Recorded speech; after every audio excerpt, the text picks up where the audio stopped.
महामंडलेश्वर स्वामी सुमित्रानंद सरस्वती गोवर्धनपुरी यहाँ मौजूद है।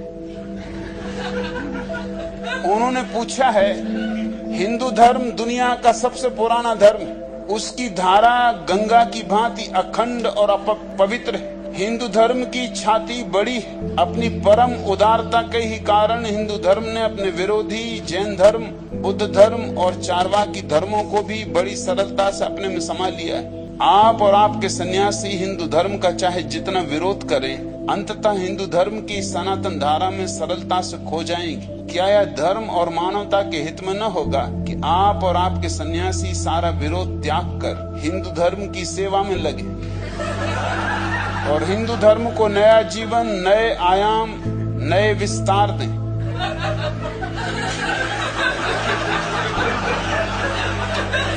इन महामंडलेश्वर की बुद्धि पर थोड़ा विचार करो। पहली तो बात, कहते हैं हिंदू धर्म दुनिया का सबसे पुराना धर्म। इसमें क्या गौरव? मूढ़ता दुनिया में बहुत पुरानी, अज्ञान बहुत पुराना, हिंदू धर्म से भी पुराना, पाप बहुत पुराना, लोगों की नींद बहुत पुरानी। पुराने होने से किसी चीज की कोई महत्ता होती? पुराना होना ही क्या पर्याप्त है किसी चीज के महत्वपूर्ण होने का? सच तो यह है कि जितना पुराना उतना ही सड़ा, जितना पुराना उतना ही मुर्दा, जितना पुराना उतना ही खंडर और जराजीर्ण। और फिर ये दावा भी जरूरी नहीं कि सच हो, क्योंकि जैनों का दावा है कि उनका धर्म सबसे ज्यादा पुराना, और उनके दावे के भी आधार है। ऋग्वेद में जैनों के प्रथम तीर्थंकर का उल्लेख है। ऋग्वेद के आधार पर ही हिंदू कहते हैं कि हिंदू धर्म सबसे पुराना है, क्योंकि हमारा ऋग्वेद सबसे पुराना। लेकिन ऋग्वेद में जैनों के पहले तीर्थंकर ऋषभदेव का बहुत सम्मान से उल्लेख। इससे दो बातें तय होती कि ऋग्वेद के समय जैन धर्म प्रतिष्ठित था। ऋग्वेद जितना पुराना है जैन धर्म उतना पुराना है, इतना तो निश्चित ही। थोड़ा ज्यादा पुराना हो सकता है, क्योंकि जैसा लोगों का रिवाज है, जिंदा आदमी को आदर देना लोगों की आदत नहीं। अगर ऋषभदेव जिंदा थे तो गालियां मिली होंगी, आदर नहीं मिल सकता था। ऋषभदेव को मरे हजारों साल हो जाने चाहिए, तभी ऋग्वेद में समादर से उल्लेख हो सकता है, नहीं तो समादर से उल्लेख नहीं हो सकता। समादर से उल्लेख होने के लिए समय का अंतराल होना चाहिए। संभावना इस बात की है कि जैन धर्म हिंदू धर्म से ज्यादा पुराना। महामंडलेश्वर स्वामी सुमित्रानंद सरस्वती, मुझे हिंदू धर्म को पुराना कह के तुम प्रभावित न कर सकोगे। पुराने में मैं कोई गरिमा नहीं देखता। पुराने का मतलब ही ये होता है कि अब वो समय के बाहर हो चुका, जमाना जा चुका, उसका समय व्यतीत हो चुका। अब तुम लाश को ढोए फिरो, ये और बात है, लेकिन लाश बदबू दे रही है। तुम्हारी सारी धारणाएं, तुम्हारी गुलामी, तुम्हारी दीनता, तुम्हारी दरिद्रता का कारण महामंडलेश्वर कहते हैं उसकी धारा गंगा की भांति अखंड और पवित्र। किसने कहा कि गंगा की धारा पवित्र? गंगा से ज्यादा अपवित्र इस पृथ्वी पर दूसरी कोई नदी नहीं। वैज्ञानिकों ने खोजबीन की है और पाया है कि गंगा अत्यधिक अपवित्र है। और यूं भी अगर हिंदू कहते हैं उसमें कुछ सच्चाई है कि गंगा में नहाने से पाप धुल जाते, तुम्हारे धुल जाते होंगे, गंगा का क्या होता? धुल के कहाँ जाएंगे? गंगा में ही तैरेंगे। करोड़ों अरबों लोगों ने पाप धोए, गंगा की तो दुर्गति हो गई होगी। गंगा की भी तो कुछ सोचो। किस आधार पर तुम कहते हो कि गंगा जैसा पवित्र, और तुम कहते हो हिंदू धर्म की छाती बड़ी है? गलती में हो, हिंदू धर्म की छाती बिल्कुल बड़ी नहीं। ये वहम, ये अहंकार छोड़ दो। कौन कहता है कि तुम बौद्ध धर्म को पचा पाए? हिंदुओं ने बौद्ध भिक्षुओं को जलाया जिंदा, बौद्ध मठों को बर्बाद किया, बौद्ध मंदिर गिराए, बौद्ध मंदिरों पे कब्जा करके बैठ गए। बोध गया का मंदिर अब भी हिंदू ब्राह्मण के कब्जे में, मंदिर बुद्ध का, लेकिन महंत हिंदू ब्राह्मण। और हिंदुस्तान से बौद्ध धर्म तिरोहित कैसे हुआ अगर तुम्हारी छाती बड़ी?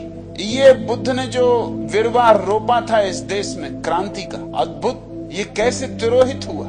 सारा एशिया बौद्ध हो गया, सिर्फ हिंदुस्तान से बौद्ध समाप्त हो गए, सिर्फ हिंदू बौद्ध धर्म से वंचित रह गए। छाती बड़ी, किसने तुम्हें वहम दे दिया? किसी गलत दर्पण के सामने खड़े होगे। दर्पण होते ना जिसमें आदमी की छाती बड़ी दिखाई पड़ती, होती तो नहीं मगर बड़ी दिखाई पड़ती। तुम्हारे शंकराचार्यों ने क्या किया? अगर तुम्हारी छाती बड़ी थी तो बुद्ध को स्वीकार क्यों नहीं किया? बुद्ध का खंडन क्यों? छाती बड़ी नहीं है, लेकिन शंकराचार्य हिंदू धर्म के रक्षक बन के बैठे। तुम्हारी छाती बड़ी है, इस भ्रांति को छोड़ दो। बुद्ध के संबंध में तुम्हारे पुराणों में जो कथाएं हैं वो कहती हैं कि छाती बड़ी नहीं। तुम्हारी कथाएं कहती हैं कि जब परमात्मा ने स्वर्ग और नर्क बनाए तो दुनिया में कोई पाप ही नहीं करता था, इसलिए नर्क खाली ही पड़ा था।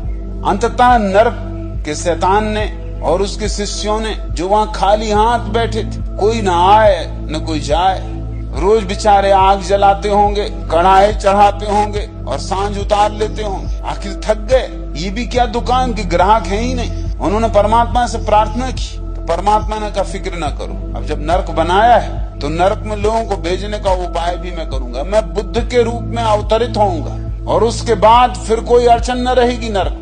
मैं बुद्ध के रूप में प्रकट होकर लोगों को भ्रष्ट करूंगा, उनको पाप सिखाऊंगा, उनको नरक की तरफ भेजूंगा। ये कहानी बड़ी छाती वाले लोगों ने गढ़ी, ये पुराण बड़ी छाती वाले लोगों ने लिखा। बुद्ध के बाद नरक में भीड़ है, कतारें लगी। आज मरोगे तो आज ही प्रवेश न पा सकोगे, ख्याल रखना। कई सदियों तक तुम्हें खड़ा रहना पड़ेगा कतार। तब से स्वर्ग में भीड़ भाड़ ही नहीं, सन्नाटा है। ये तुमने बुद्ध के नाम सम्मान दिया और तुमने छाती बड़ी होने की बात कही, लेकिन तुम्हारा कोई शास्त्र महावीर का उल्लेख भी नहीं करता। महावीर जैसा अद्भुत व्यक्ति पैदा हो और हिंदू शास्त्रों में उल्लेख भी नहीं। इस तरह की उपेक्षा और छाती तुम्हारी बड़ी है, ये भ्रांति छोड़ो। तुम्हारी छाती बड़ी इत्यादि कुछ भी नहीं। किसी धर्म की छाती बड़ी नहीं होती, हो नहीं सकती, क्योंकि धर्म सीमा बनाता है और धर्म पक्षपात से भरता है। उन्हीं पक्षपातों से तुम भी भरे हुए हो। तुम कह रहे हो अपनी परम उदारता के कारण ही हिंदू धर्म ने अपने विरोधी जैन धर्म, बुद्ध धर्म और चारवाकी धर्मों को भी बड़ी सरलता से अपने में समा लिया। जरा भी नहीं समाया। जैन धर्म आज भी अलग धर्म है, बुद्ध धर्म आज भी अलग धर्म है। तुम क्या खाक बुद्धों को और जैनों को अपनी छाती में समाओगे? तुम अपनों को नहीं समा पा रहे, तुम्हारे सूत्र तुम्हारे भीतर नहीं समा पा रहे, तुम किसी और को क्या समाओगे? और तुम कहते हो आप और आपके सन्यासी हिंदू धर्म का चाहे जितना विरोध करें। मुझे कोई हिंदू धर्म का विरोध करने में रस ही नहीं।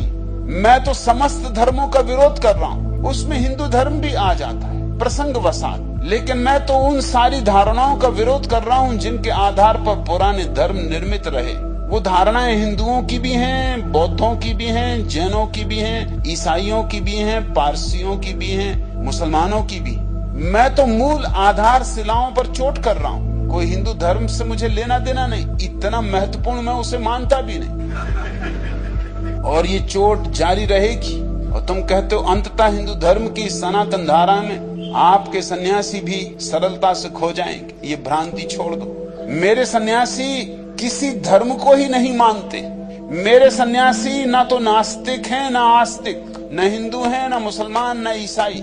मेरे सन्यासी तो एक नई तरह की धार्मिकता की शुरुआत है। धर्म की शुरुआत नहीं, एक नई तरह की धार्मिकता की शुरुआत है। धार्मिकता बड़ी और बात है। जिनको तुम धार्मिक व्यक्ति मानते हो वो तो धार्मिक होते ही नहीं। हिंदू जो है वो क्या खाक धार्मिक होगा? वो तो विचारधारा से बंधा है, और विचारधारा तो मन का हिस्सा होती। मुसलमान भी विचार से बंधा है और जैन भी विचार से बंधा है। विचारों के कारण ही तो ये भेद। मैं निर्विचार सिखा रहा हूँ, अमनी दशा में उतरना। उस दशा में कहाँ कौन हिंदू, कहाँ कौन मुसलमान, कौन ईसाई। उस अवस्था में तो सिर्फ एक सुगंध रह जाती परमात्मा की। मेरे सन्यासियों को तुम न पचा सकोगे। मेरे सन्यासियों को पचाने का कोई उपाय ही नहीं। और तुम कहते हो कि क्या यह धर्म और मानवता के हित में न होगा कि आप और आपके सन्यासी सारा विरोध त्याग कर हिंदू धर्म की सेवा में लगे और हिंदू धर्म को नया जीवन, नए आयाम, नए विस्तार दें। यह धर्म के हित में है जो मैं कर रहा हूँ। धर्मों का विरोध धर्म के हित में, क्योंकि धार्मिकता धर्म की आत्मा है और धर्म के नाम से जो चलता है वो तो केवल देह मात्र।